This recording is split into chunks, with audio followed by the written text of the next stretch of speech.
Good morning, children. Let's find out the questions now, which are based on calculating simple interest when the time period is either given in months or days, which is not normal in years. So you have, let's take an example. Principal is 3380. Rate is 4.5. Converted into normal fraction 9/2%. And the time period which is given here is 30 months. As we know that 1 year is equals to 12 months, so when you have to convert your month into years, you have to divide by 12, as the relation between the year and month is 12, right? So we'll divide it by 12. So time period 30 months is divided by 12 and it becomes 5/2 years. So now your time period is in years. So when you put the formula for interest, I is equals to PRT. So you put the value for principal. Rate is 9/2. 2 will come to the denominator. Then time period 5/2 and divided by 100. Calculating all this value, you will get rupees 380.25. This will be the interest. And then you can find out the value of amount. Amount is equals to P plus I. So principal was 3380 and 380 plus 25. So total amount will be rupees 3760 rupees 25 paisa. That's your answer. Let's take one more example where the time period is given in the form of dates. Right, like principal is 600, rate is 10%, but the time period is given from July 12 to December 5. Right, so time period needs to be calculated in years. So first let's find out in this time period how many days are present there.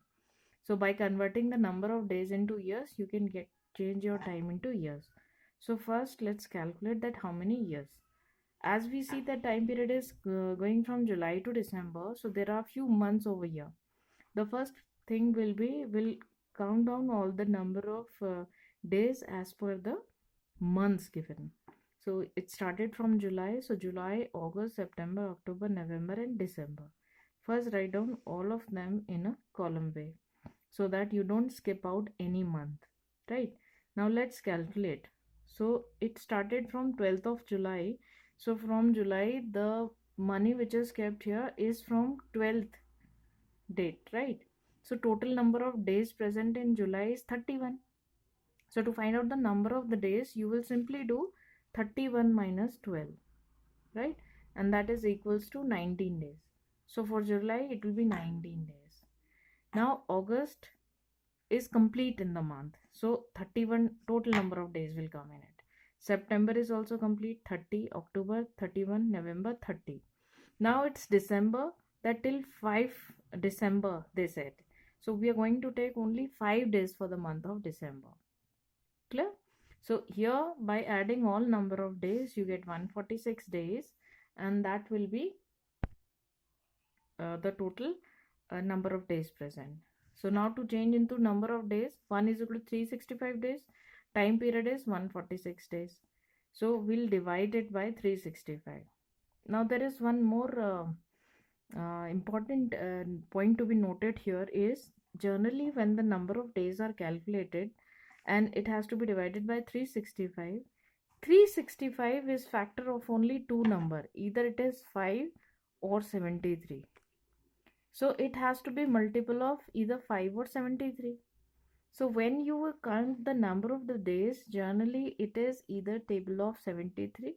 So it may come 73 days or 146 days, because 73 ones are 73. Then 73 twos are is 146. Then threes are, then fours are, and so on. So 219. So total number of days will come this, either 73, 146 or 219. So that you can easily cancel it with the table of 673. So here I am also calculating with the table of 73. So by calculating it, it is 73 twos and 5s are. So 2 by 5 years. Now your question is normal, that I is equal to PRT upon 100. 600 principal, 10%, 2 by 5 time upon 100. And your answer will come out to be 24 rupees. And then amount P plus I, that is 64 plus 24, rupees 624. Right? Thank you.